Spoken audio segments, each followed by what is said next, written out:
안녕하세요, 여러분. 우리가 매일 너무나 당연하게 쓰는 숫자. 이 숫자가 처음부터 있었던 건 아니거든요. 오늘은 바로 이 숫자가 어떻게 시작됐는지 그 숨겨진 역사를 한번 파헤쳐 보겠습니다. 자, 이 흥미로운 이야기로 한번 시작해 볼까요? 19세기에 수를 셀 줄 알았던 아주 영리한 까마귀에 대한 기록이에요.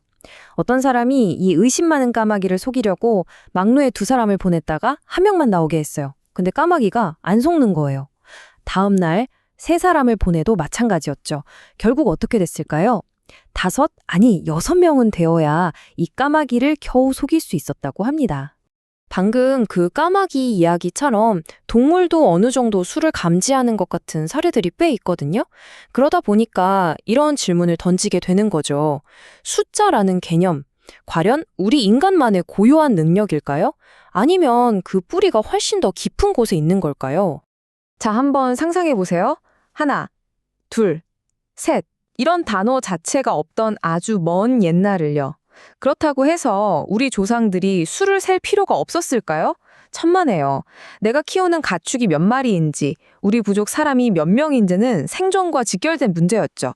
그래서 아주 실용적이고, 눈에 보이는 방법들을 쓰기 시작했습니다. 전 세계 사람들이 정말 기발한 방법들을 고안해냈어요. 군인의 수를 셀 때 한 명씩 조약돌을 놓게 하기도 하고, 빚을 기록하기 위해 끈에 매듭을 묶기도 했죠. 또 막대기에 이렇게 눈금을 새기는 건 아주 흔한 방법이었고요. 이 모든 게 글자나 숫자가 발명되기 훨씬 전의 일입니다. 그런데 이런 조약돌이나 막대기보다 훨씬 더 먼저 사용된 그야말로 전 세계 공통의 계산기가 있었습니다. 바로 우리 몸 그 자체였죠. 맞습니다. 바로 우리의 손가락이죠. 우리가 본능적으로 손가락으로 숫자를 세는 것, 이게 바로 우리를 아주 먼 옛날 조상들과 직접적으로 이어주는 연결고리인 셈이에요. 어린 아이들이 처음 수를 배울 때 자기도 모르게 손가락부터 펴는 걸 보면 정말 인간의 원초적인 본능이라는 생각이 들죠. 여기서 또 재미있는 가설이 하나 있어요. 인류학자 프랭크 쿠싱의 생각인데요. 왜 많은 문화권에서 하필 왼손 새끼손가락부터 수를 세기 시작했을까 하는 질문에서 시작됐죠. 자, 한번 생각해 보세요. 오른손잡이 원시인이 창 같은 무기를 왼쪽 겨드랑이에 꼈다고 쳐요. 그럼 자연스럽게 오른손이 자유로워지죠? 그 손으로 자기 쪽을 향한 왼손 손가락을 짚어나가면 가장 먼저 닿는 게 바로 새끼손가락이라는 겁니다. 그럴듯하지 않나요? 자, 이렇게 손가락으로 셈하는 건 보편적이었는데 이게 모든 문화에서 오늘날 같은 숫자 단어 체계로 발전한 건 아니었어요. 만약 이 발전이 중간에 멈췄다면 세상은 어떻게 보였을까요? 말 그대로 세상의 숫자가 딱 2개만 있는 거예요. 하나, 그리고 그 이상은 그냥 뭉뚱그려서 많음. 어떤 문화권에서는 이게 실제로 현실이었습니다. 양을 표현하는 단어가 정말 딱 몇 개뿐이었던 거죠. 이 표를 보시면 정말 놀라운데요. 남아메리카나 호주의 일부 부족들은 숫자 체계가 사실상 2에서 멈춰 있었어요. 예를 들어 브라질의 프리스족은 하나, 오미, 둘, 쿠릴리, 그리고 그 이상은 그냥 많다, 프리카. 이게 끝이었던 거죠. 보토쿠도족은 심지어 2라는 개념도 없이 하나, 아니면 많음, 운이었고요. 이게 몇몇 특이한 사례에 그치는 게 아니에요. 볼리비아의 어떤 부족은 혼자라는 말 외에는 아예 숫자가 없었고 3까지만 세는 부족, 이 이상은 그냥 손짓 발짓으로 표현하는 부족도 있었죠. 이 사실이 우리에게 말해주는 건 뭘까요? 바로 숫자는 하늘에서 뚝 떨어진 게 아니라 필요에 의해 만들어진 발명품이라는 겁니다. 그럼 우리는 어떻게 하나, 둘, 많음의 세계에서 벗어나 지금처럼 복잡한 숫자 시스템을 갖게 됐을까요? 그 힌트는 바로 숫자들의 이름 속에 숨어 있습니다. 자, 이거 정말 재미있습니다. 미국 남서부의 주니족 언어를 보면 숫자 단어 하나하나가 마치 한 편의 짧은 이야기 같아요. 손가락으로 세머던 그 역사가 단어에 그대로 새겨져 있거든요. 1은 시작하려고 집은 것, 3은 가운데 손가락을 가리키는 똑같이 나누는 손가락, 5는 한 손 계산이 끝났다는 표시로 눈금을 새겨 끝낸 것, 그리고 10은 뭐겠어요? 그렇죠. 모든 손가락. 너무나 직관적이죠? 그럼 더 큰 숫자는 어떻게 만들었을까요? 보통은 덧셈을 이용했죠. 우리말의 11처럼요.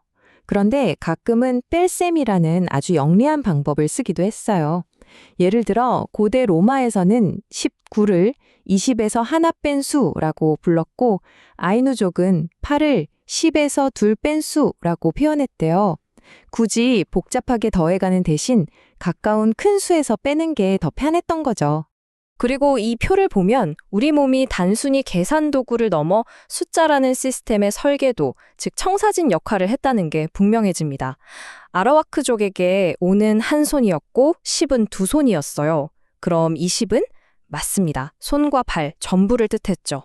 심지어 20을 한 사람 또는 한 사람이 끝남이라고 표현한 부족도 있었습니다. 한 사람의 손가락, 발가락을 다 셌다는 의미죠. 이렇게 손가락과 발가락을 모두 동원해서 수를 세다 보니 자연스럽게 20을 하나의 묶음 단위로 보는 20진법이 생겨났어요. 이게 생각보다 꽤 널리 쓰였습니다. 지금도 그 흔적이 남아있는데 대표적인 게 바로 프랑스어예요. 프랑스어로 80을 까트르방트, 직역하면 4개의 20이라고 하거든요. 자, 이렇게 숫자의 아주 먼 과거부터 그 이름의 유래까지 함께 살펴봤는데요. 이제 마지막으로 이 모든 이야기가 지금의 우리에게 어떤 의미가 있는지 한번 생각해 보죠. 오늘날 우리는 0부터 9까지의 숫자로 그 어떤 큰 수라도 표현할 수 있는 정말 완벽한 시스템을 가지고 있습니다. 하지만 과연 우리가 그 숫자의 크기를 진정으로 체감하고 있을까요? 어쩌면 우리의 타고난 수 감각은 우리가 생각하는 것만큼 대단하지 않을 수도 있습니다. 자, 여기 100만이라는 숫자가 있습니다. 이걸 쓰는 건 너무나 쉽죠. 하지만 100여 년 전 한 학자가 지적했듯이 우리는 100만이라는 숫자가 얼마나 큰지 직관적으로 잘 느끼지 못합니다. 그냥 아주 많다 정도로만 생각할 뿐이죠. 예를 들어 연봉 100만 달러처럼 뭔가 구체적인 대상과 연결 짓지 않으면 그 규모를 실감하기가 어렵다는 거예요. 결국 핵심은 이겁니다. 숫자는 그냥 수학 기호가 아니라 우리의 인지적 한계를 뛰어넘기 위해 인류가 발명한 최초이자 가장 위대한 기술 중 하나라는 것. 그렇다면 이런 질문을 던져볼 수 있겠죠. 과거 우리의 조상들이 그랬던 것처럼 미래의 우리는 또 어떤 정신적 한계를 극복하기 위해 어떤 새로운 기술을 발명하게 될까요?